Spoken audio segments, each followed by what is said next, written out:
આપનો પરિચય? નારણભાઈ, મારું ગામ સાસકોડો, સરપંચ પ્રતિનિધિ નારણભાઈ.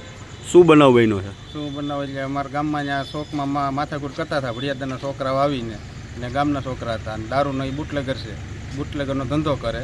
પછી હું એને મન પડે એમ ગાળું બોલતા હતા. બેન દીકરી નીકળે એટલે મેં કીધું તમે ત્યાં બોલોમાં, તો એને મને ધોલઠપાત કરી લીધી. ભડિયાદાના છોકરા હતા એ મને સોટી જાય. એના માટે તમે શું કાર્યવાહી કરો છો? પછી એની માથે કાયદેસર કાર્યવાહી એની માથે થાય કે અમારા ગામમાં બીજી વખત આવું ન કરે, બહાર ગામના આવીને. એટલે કેને જાણ કરી છે તમે એના માટે? એ જાણ 112માં કરી જાણ. આપનો પરિચય? રમેશભાઈ કાંબળિયા, તાલુકા પંચાયતના પ્રતિનિધિ. મારા ઘરવાળા તાલુકા પંચાયતના સભ્ય છે સાંચકોડના.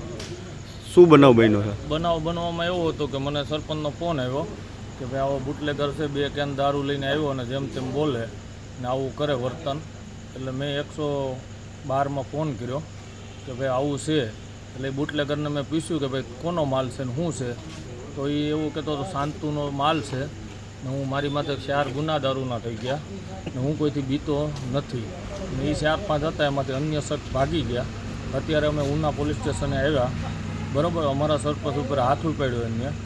એટલે આ તો ગંભીર વાત કહેવાય. અમે પોલીસને, એસપી સાહેબને એ કહેવા માગીએ કે આવા લોકોને તમે સારવો.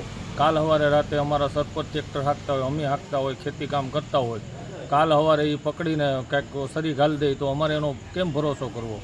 એ રિક્વેસ્ટ કરવા માટે એસપી સાહેબ સરકારશ્રીને કહીએ એવી વિનંતી છે સાહેબ.